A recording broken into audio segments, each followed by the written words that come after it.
Good morning. Welcome to the Unitarian Universalist Congregation in Fullerton, California, an inclusive community dedicated to building a better world. Wherever you are, however you identify, whether you join us in person or online, you are welcome. UUCF acknowledges that this land is situated on the ancestral homelands of the Hachiman, Kizh, and Tongva peoples. We pray that we have the humility and courage to help restore what has been undone, and the wisdom to live in solidarity with the indigenous peoples. Before we begin our service today, I will call your attention to some announcements.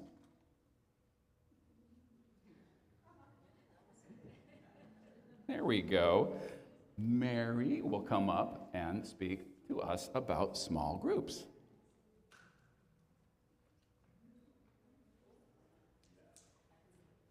I can be tall. This is cool. Good morning. Good morning. Oh, come on, better than that. Good morning. Oh, you are awake. That's awesome. So our small groups sign up is going on right now. In the announcements, there's a link so that you can sign up. If you are in a small group, you do need to sign up again. And the reason for that is that I have different facilitators available on different days, so the times that you're meeting right now and who you're meeting with could change. So if I can have all of you who have not signed up already, go out there. I've only got about 10 signups. And I know we've got about 46 people that have been in small groups. So please, please, please go there. Sign up so I can get started putting everything together, because I can't put everything together until you sign up. Okay? Good? Okay. You're good at this. She's good at this, getting the crowds going. I love that. This Friday night, Megan Watson will host our monthly teen hangout. Not sure if there's a slide for that, but please do know that that's happening. We have another Tasty Tuesday coming up on August 26th.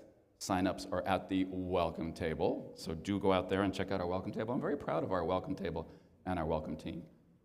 There was the slide, and there's the other slide. It looks like it's at Everest Cuisine. And next, Debbie Longenbacher will come up and talk to us about the city council meeting that's coming up.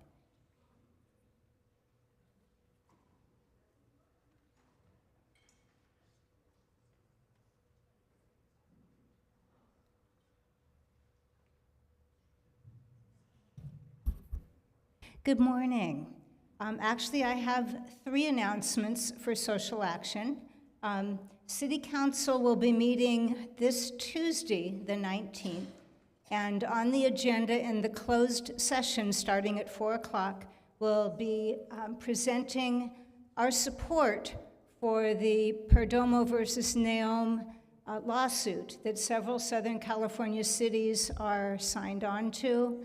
And we would like Fullerton to sign on to it as well. We'd like to end ICE raids in our city. So if you can join us, 4 o'clock, Fullerton City Hall. You can make public comment or you can be there in support. And please wear white shirts if you are willing and able. Also at 5:30, there's public comment for any other issue that you wish to bring up. So I invite you to come, particularly if you can attend the closed session at 4 o'clock. A couple of other things. Yesterday, I went to an event where we completed paperwork for individuals who are fearful of deportation and what to do to help their children and how to protect their belongings. And there will be another similar event on September 13th. They provide excellent training, they feed you lunch, and it's a wonderful feeling to be able to help people through this very difficult time. So that's an all-day event on September 13th. Also, I want to thank everybody who's been helping out with our adopted family. and purchasing groceries for the family. It's been 3 weeks now. I understand that they are very grateful for all of our support. And I have a sign-up sheet. You can see me after the service if you would like to participate in taking groceries for our adopted immigrant family during the month of September. So thank you very much.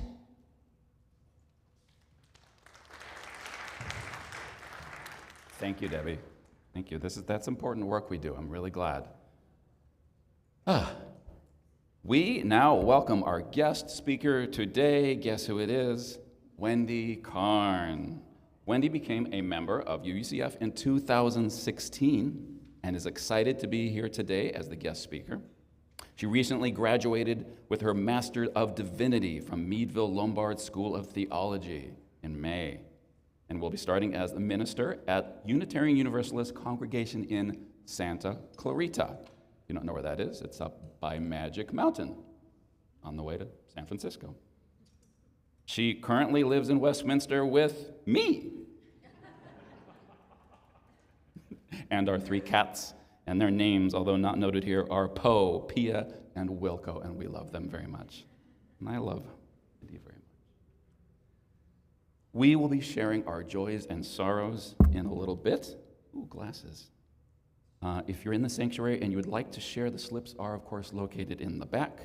You can fill them out up until the end of Time for All Ages, and somebody will bring those up to me. If you're online, please post your joys and sorrows in the comments section. And thank you, Karen Anderson, for all you do there. For those of you in the sanctuary, this is now your chance to walk around and greet each other for a couple minutes.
How about now? Better?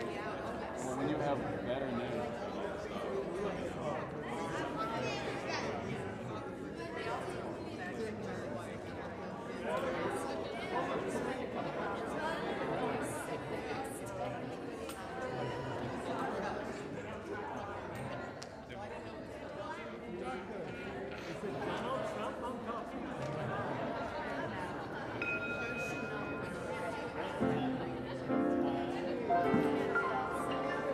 Good morning, everybody.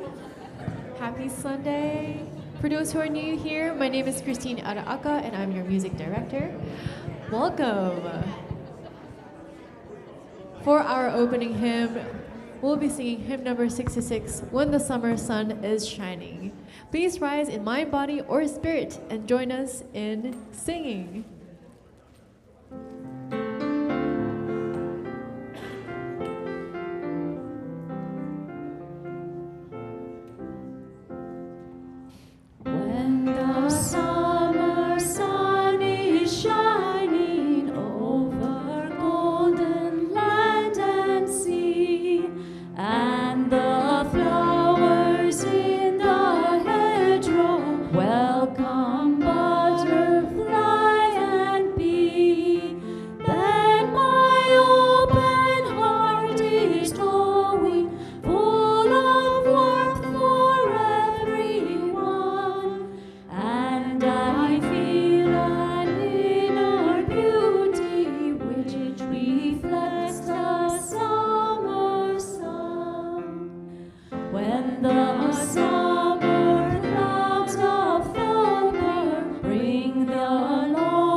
the thirsty soil is moistened and the grass is green again, then I long for summer sunshine, but I know that clouds and tears are a part of life's refreshment, like the rainbow's hopes and fears.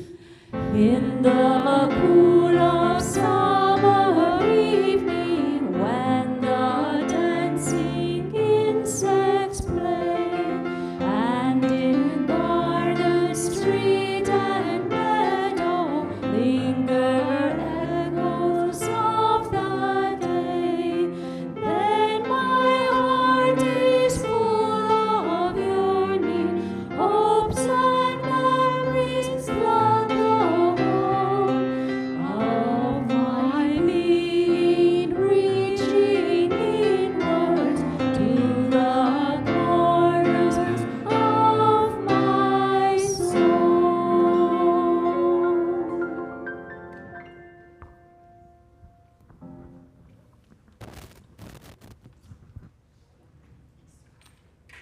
I now invite my wife, Wendy, to light the chalice. We light our chalice as a symbol of the light within us and the life that flows through the world around us. It is our beacon as we search for truth. It is the warmth in our hearts for love. It is the energy that propels us to action. May we be kindled by our time together. And now, please join me in saying our unison affirmation. This flame affirms the light of truth, the warmth of community, and the fire of commitment. Love is the doctrine that we share. The quest for truth is our sacrament, and service is our prayer. To dwell together in peace, to seek knowledge in freedom, to serve human need. Thus do we covenant with one another.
our custom to provide donations of non-perishable food and personal care items for Pathways of Hope, the local food bank. Do check the dates on your items. We have to get rid of them if they are expired. The children can now come forward and collect that food. I see a couple more over there. Try and get it. And you may now come forward for Time for All Ages. From your skin to our gift, together we share it from this here. From your skin to our gift, together we share it from this we live.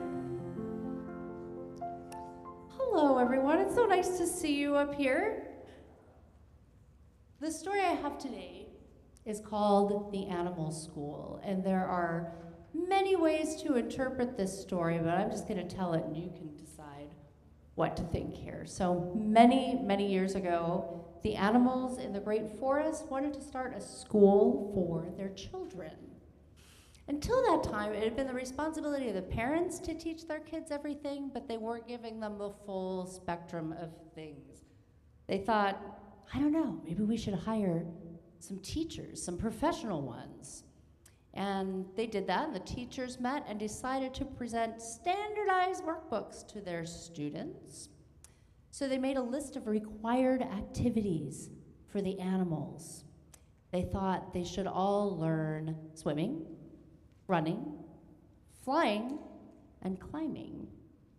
All the animals took all of the subjects to ensure that they were all doing okay, and that they would give everybody tests each week. And as you might imagine, the ducks were excellent in swimming. And in fact, the ducks were better than their teacher a lot of times. And that said, the ducks only made passing grades in flying, and they were very, very poor in running. So since they were slow in running, they had to stay after school to do better in running. And they had to drop swimming, in fact, because they took so much time with their running. And then pretty soon they were just average in swimming, and they really loved being excellent in swimming, so that was kind of sad. And then the rabbits started out as top of their class in running, but they did real poorly in swimming. Can you imagine? Rabbits trying to swim. They didn't like it very much. And also, the rabbits hopped around a lot, and that wasn't really fun for the teachers. They didn't like that, and so they made this rule that the rabbits had to walk everywhere instead of hopping around, and they had to come in early for swimming class, and they pretty much were just miserable doing that. So then there was the squirrels, and they, as you can imagine, were excellent at running and climbing. And in fact, the squirrels were the best students in the class at climbing the standardized tree. But for flying, they didn't want to start from the ground. They wanted to start from the tree so they could jump off and fly their way down. And that wasn't allowed. That wasn't the right way to do it, apparently. So they had to stay after school for paw strengthening, and they made them really sore. So sore, in fact, that they weren't allowed to fly. They couldn't anymore. And their running, that suffered a bit too. So then there were the eagles. I don't know if you know anything about eagles, but simply they would not obey. They argued with the teachers about everything, and especially how they weren't going to climb to the top of the tree. They were definitely going to fly, and there was no climbing, no running, and definitely no swimming, because they were so good at skimming along the water, they didn't see any point in it. So they were constantly in trouble, and they didn't get to do anything. Yeah, so this school wasn't working the way the parents thought it would. No one was happy, and their kids' gifts seemed to be just disappearing before their eyes. It wasn't fun anymore, and on top of that, the trees, well, they really missed the squirrels climbing up and down them, and everything that lived in the water really missed the flippity-flappity flap of the ducks, and the sky missed the eagles soaring through it, and the earth missed the super active bunnies hopping all around. And so what I'm going to say about this is that the parents finally decided to turn things around and let things just go back to the way it was. And sometimes we have to pay attention to what things outside of what we think might be the right thing to do, and just let things do what they love. So that is our story today, and I hope you have a wonderful time in your classes. Thank you. Go with wisdom, go with wonder, go to greet a brand new day, and to see the light within you as we send you on your way. Go with wisdom, go with wonder, go to greet a brand new day, learn to see the light within you as we send you on your way. If there's any joys and sorrows, could somebody bring them up?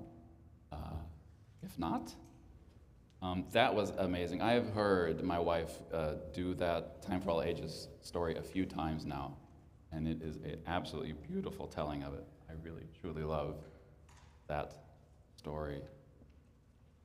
Okay. Yes, please. Let me come over and grab that from you.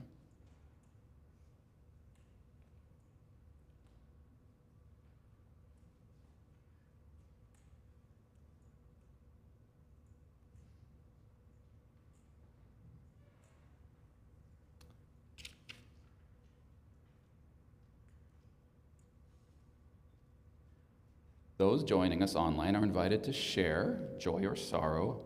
We will begin now by lighting a candle for all of our concerns for the larger world.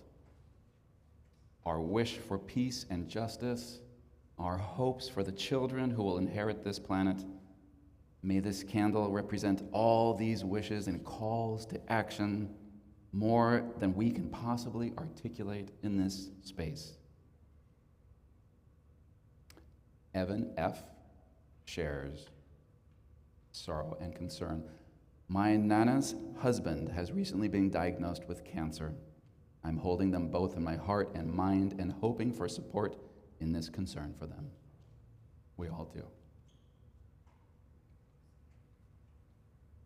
And now a little joy and sorrow. A joy, I took Facebook off of my phone months ago, and it's the best thing I've ever done, but the sorrow is I don't have the ability to check what joys and sorrows are online at the moment in our Zoom and our Facebook, and I'm so sorry. I know there are some up there, and I hope that they can all articulate them within each other in the space that they have online. We join you all in celebrating your joys. May you feel our love and compassion for your sorrows and concerns, for all that is spoken and unspoken. May the caring of our beloved community sustain us all. For our next hymn, we'll be singing hymn number 298, Wake Now My Senses. Please rise in mind, body, or spirit and join us in singing.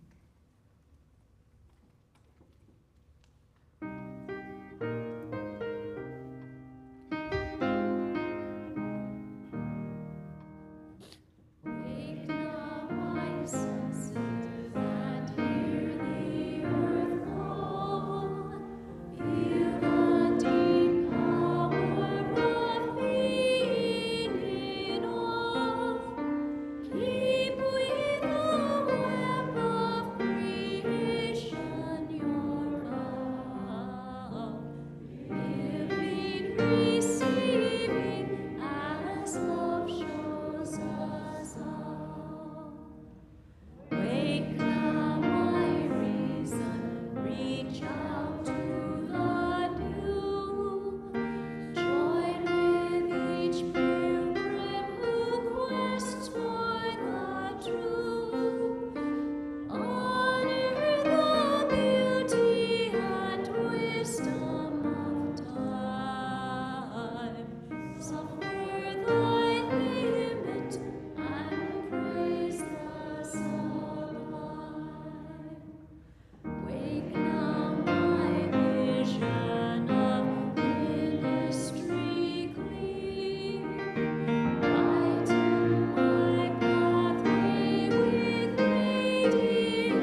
I'm going to bring us into a gentle meditation today. It's not one where you have to close your eyes or do anything really.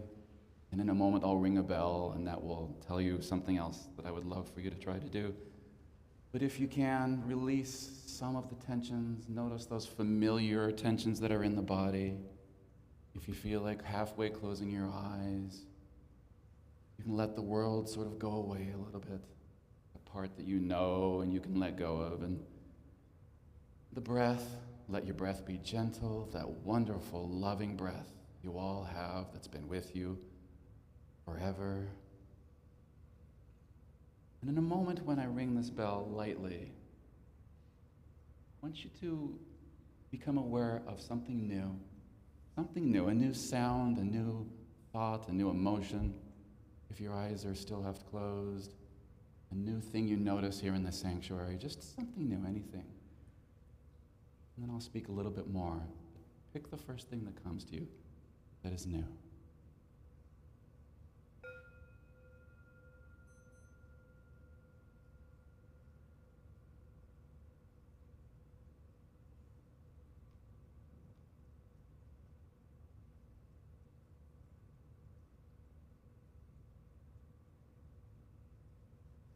Notice this thing, this new thing. Feel the color of it. Feel where it sits in your body. If it's a thought, where it sits amongst all the other thoughts you have. An emotion, where it sits in your heart, or what part of your body it goes to, it yearns to be in. If it's a sound, or a perception, or a taste, or something, read it. See where it takes you, this new thing. It's amazing how we can still encounter new things in our lives. The wonder, the blessing.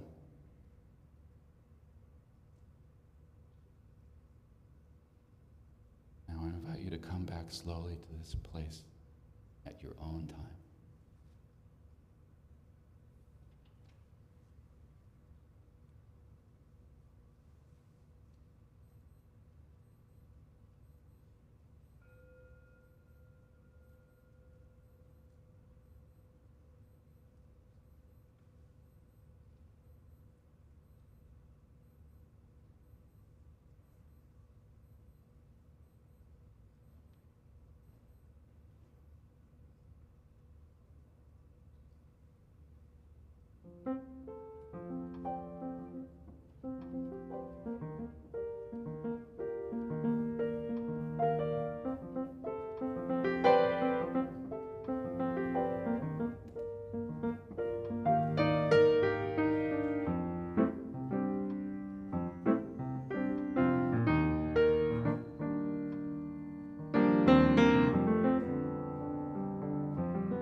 Wonder, the mental state of openness, questioning, curiosity, and embracing mystery. It arises out of experience of awe.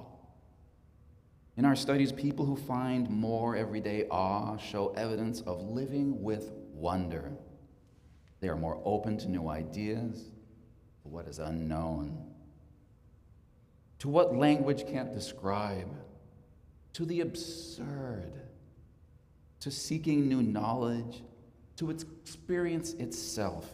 For example, of sound or color or bodily sensation, or the directions thought might take during dreams or meditation. To be the strengths and virtues of other people. It should not surprise that people who feel even 5 minutes a day of everyday awe or more curious about art, music, poetry, new scientific discoveries, philosophy, and questions about life and death. They feel more comfortable with mysteries, with that which cannot be explained.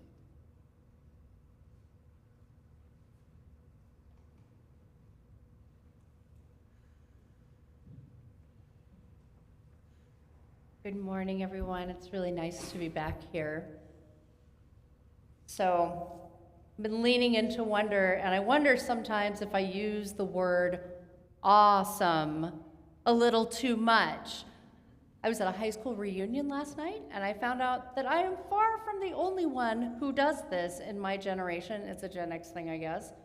But maybe it's okay, because being moved by awe is one of the greatest parts of being a human. Maybe we don't use it enough. Awe inspires wonder and curiosity, and it can be a catalyst for change. And you know what that is? It's awesome. When I was a kid, I was really afraid of bees. I gave them a lot of space because the only thing I heard about them was that they sting people. And I also learned that some people are very allergic to bees. And I was a person with allergies, and I heard that if you get stung by a bee, if some people get stung by a bee, people with allergies, that they might even die. So it gave me a little pause around bees, and I had never been stung at that point, but I guess you just don't really know till it happens to you. So anyway, I go through my life being a little cautious around bees, and in my 20s, I was living in Seattle. And I was invited to go spend some time with some friends in the Yakima Valley, which is Washington farming country, wine country, and it's pretty far inland, so you have to go over the Cascade Mountain Range, and it's a really intense drive. So I took a break at the last city, it's not quite at the top of the hill, but it's around there. It's Ellensburg, and I stopped there to collect myself before I went on the most challenging piece of this pass. And I'd been going for a few miles before I realized that in Ellensburg I had picked up a tiny hitchhiker.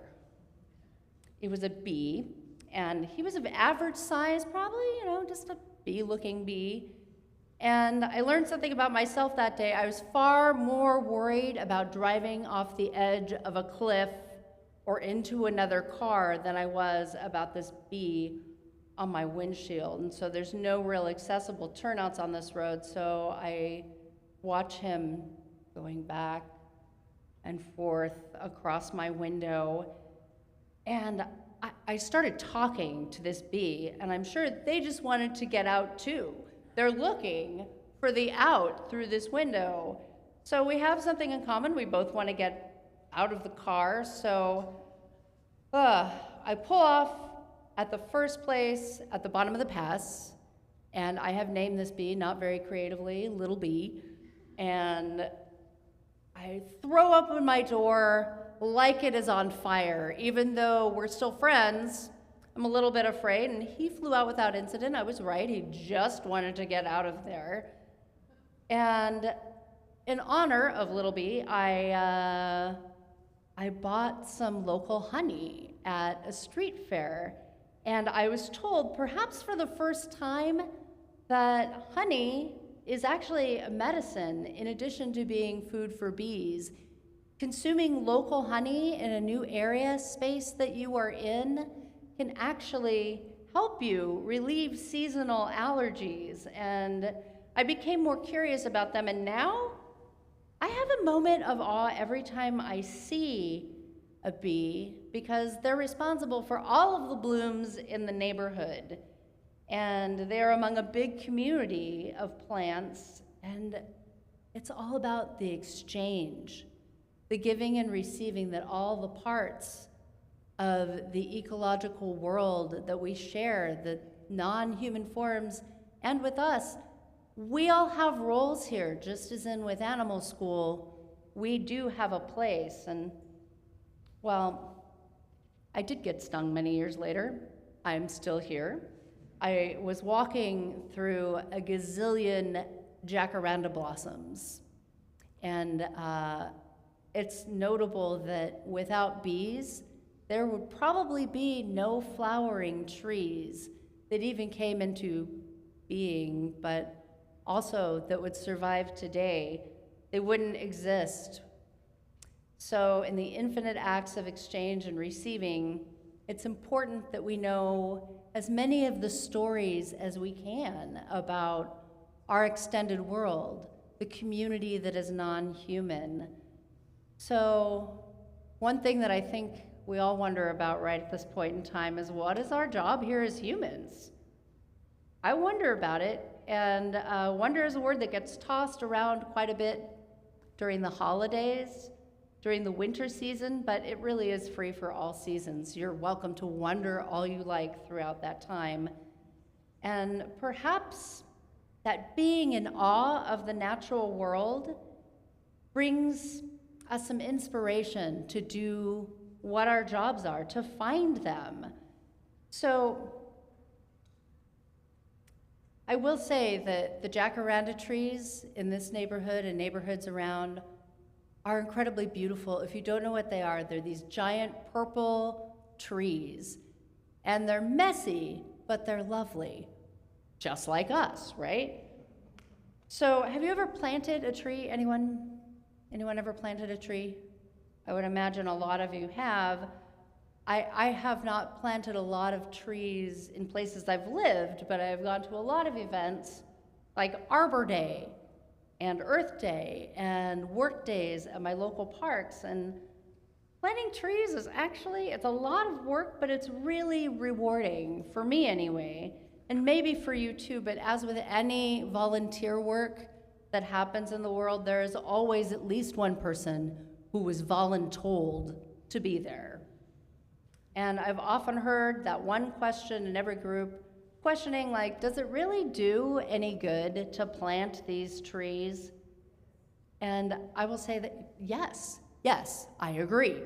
So this why botherism that happens sometimes with recycling and tree planting and other things is the absolute antithesis of wonder. We think we know what's going to happen sometimes. Does it do any good? Of course. Trees are awesome. And like bees, they have many, many jobs here. Trees, in fact, are called the lungs of the world. And trees played a huge part in the restoration of what is still widely considered one of the worst human-caused climate disasters in United States history. I'm talking about the Dust Bowl. And like I didn't really get told the stories about bees when I was a kid, I only got the bad news. It kept me from wanting to know more news, and it works the other way around too. So people that moved into the areas of Oklahoma and Kansas and Colorado and Texas, they were given some really good news. There was cheap land for sale, and the hardest part of the area, it was a much larger area of the Great Plains, and storms eventually enveloped the area. Dust storms, awesome storms, not the good awesome, the bad one. And it was kind of a failure of curiosity the history surrounding these catastrophic death storms is really important and deserves so much more investigation than what I'm going to tell you today, but I'll offer this cautionary tale about what happens when we don't wonder. We're storied beings, we make meaning, we have myths, and it's important that those things get brought down over the generations. And in the late 1800s and into the 1930s, massive amounts of people were migrating into the grasslands in the Midwest portion of the United States. So they were told this story of starting a new life on the frontier. All kinds of people were drawn to this promise. African Americans fleeing the South, coming out of chattel slavery, new immigrants from all over the world, fleeing poverty in the cities.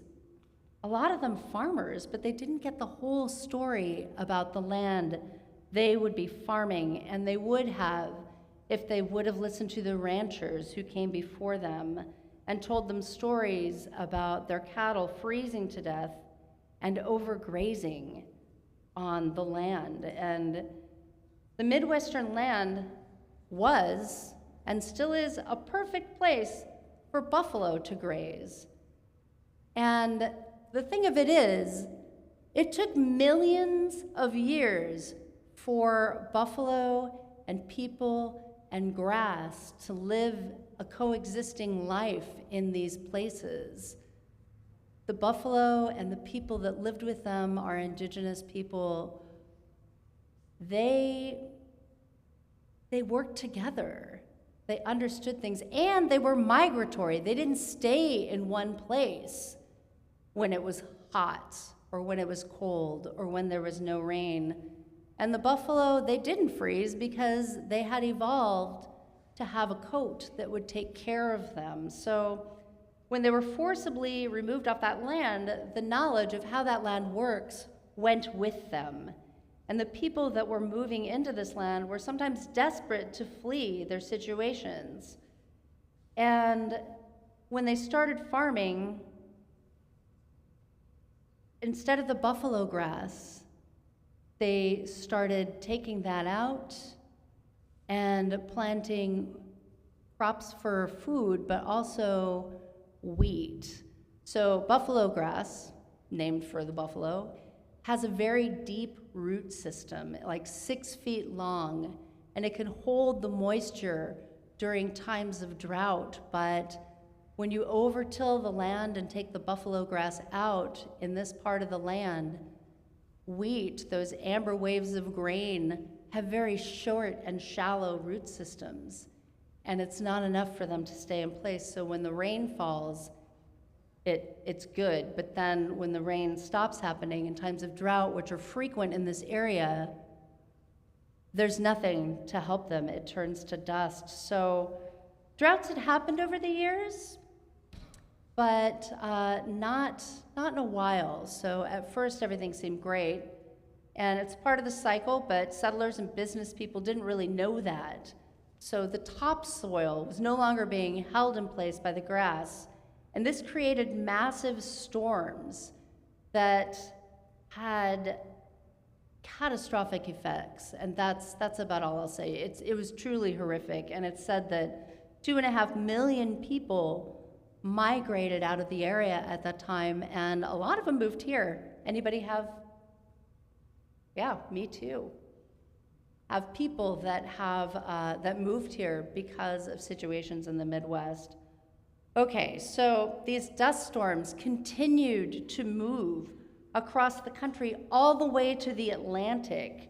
They were getting sand and dust in their storms, and the dreadful awe of these storms did provide the seeds for the solution. People from the Midwest Forestry Service came up with the idea of planting walls of trees in the area. And of the many wonders of trees, they can provide a windbreak, they can hold soil in place, and they can give shelter to the rest of the web of life.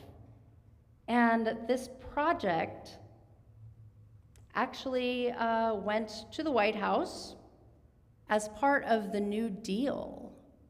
And trees were starting to be planted, and by 1942, dyslexia, hi, 220 million trees had been planted from the shelter belts, and it covered a remarkable amount of land. It was 100 miles wide, and it went from the northeast corner of Texas all the way to Canada. And it did help contain the dust storms. And eventually, the rain did return to the area, but there have been many droughts since then. They continue to happen. So does planting trees matter? I think that it does. And I'm imagining right now that it would still work. The shelter belt has not been well maintained, although there is about 70% of it that is still in place, but it needs help. And when I graduated in May, I was in Chicago, and we experienced a dust storm, for real, a big one. And some small dust storms had happened in Chicago over the last 90 years, but nothing like this. So it lends me to wonder that maybe, just maybe, we should start working on that shelter belt again and maybe looking at other places where tree planting can make a difference. So that was a very surprising thing when we had that there, but in her book, The Power of Wonder, Monica C. Parker says, wonder is a catalyst to build the social and emotional competencies we need to make us more open and curious and more compassionate and more human. When we pay attention to what's going on with the rest of our things, if we pay attention to a tree that we plant in our yard, it makes a huge difference. And I will also say that there's other places that are making these shelter belts. In Africa, there is a project that started in 2007, and there is a new shelter belt, the Great Green Belt, that is being planted at the perimeter of the Sahara Desert that has encroached on the upper part of the continent. So they're about 30% done right now, and it's tough work. They're having better success in some parts of the region than others, but it is happening, and they have support. All of these countries are working together to save their land. And if they can do it there, we can do it here. We can even support each other. Imagine walking into the White House now and saying, I'm the Lorax, I speak for the trees, let's fix the shelter belt. I'm going to be optimistic and say that maybe there will be somebody in one day that will embrace this process. So, bees, trees, everything we encounter the world in our everyday wandering life, if we pay attention, we may even be invited to be awed by it. And I do want to share one last thing about bees.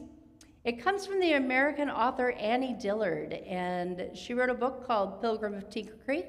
She was inspired by one of our Unitarian ancestors, Emerson, to spend some time in nature and talk about it, to write about it, to notice the things.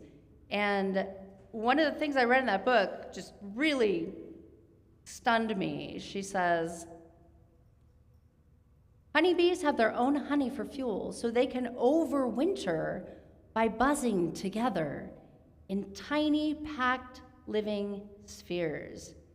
Their shimmying activity heats the hive, and they switch positions from time to time so that each bee gets its chance in the cozy middle, its own turn to shelter from the cold outside. And I'm taking this inspiration from the bees for us to shimmy around our environment. Maybe Earth needs to be in the cozy middle right now. Actually, it would be awesome if we could reprioritize that as what we do here. So from the bees who invite us to shimmy and take in the warmth, we can do that in our communities, and we can become awestruck and start really earning back the use of the word awesome. Thank you.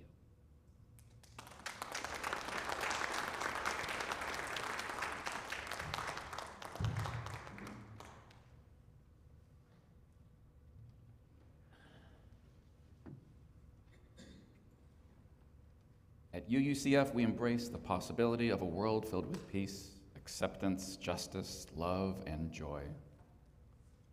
By our financial commitment, we help this congregation, through its maintenance, mission, and ministries, make those possibilities real in a challenging world. A basket is being brought round the sanctuary, and there are payment options on the screens. Whatever you are able to give is received with gratitude.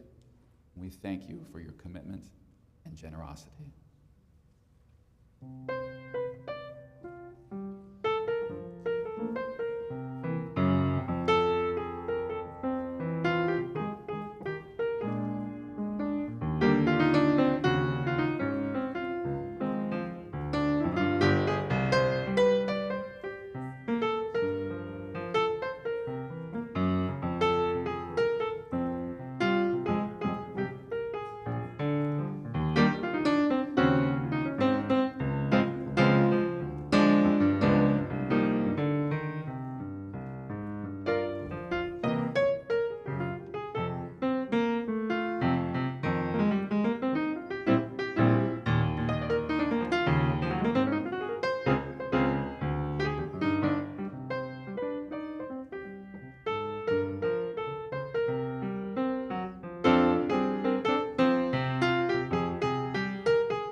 For our closing hymn, we'll be singing hymn number 311, Let It Be a Dance.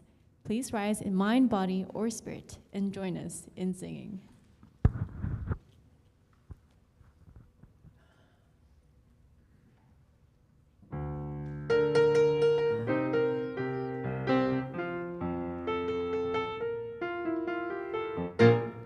Let it be a dance we do.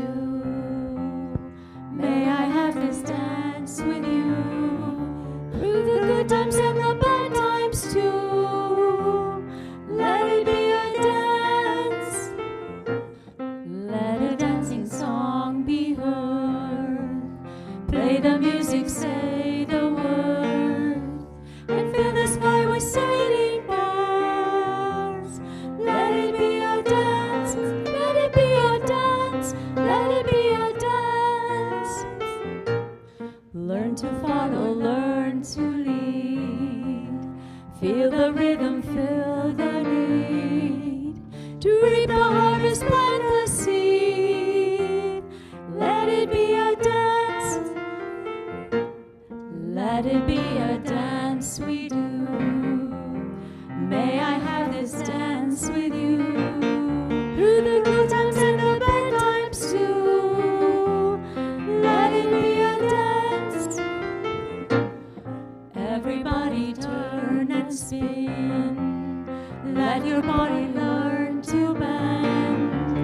And like a willow in the wind. Let it be a dance. Let it be a dance. Let it be a dance. A child is born, a Lord must die. A time for joy, a time to cry. Take it as it passes by. Let it be a dance.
Our caring listener this week is Ellie Searle. You can speak with Ellie after the service, and if you have concerns, you'd like to simply have someone to talk to, she is there for you. Trust that whatever you share is always confidential.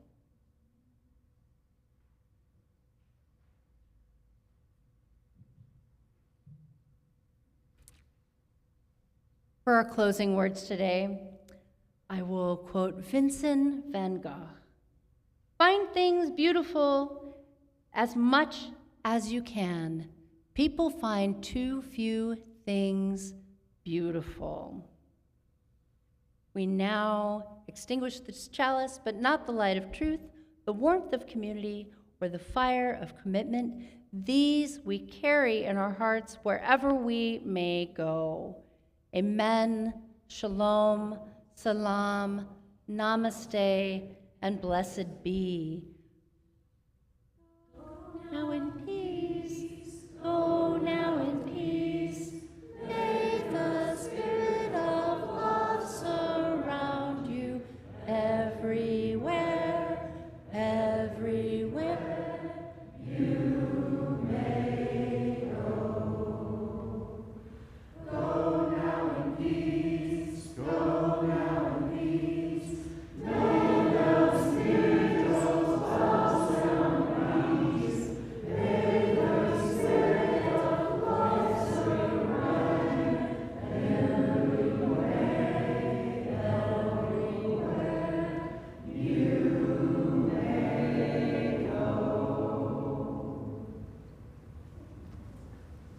Please join us for our social hour. I am excited to get to see you all again. It's been great to be back.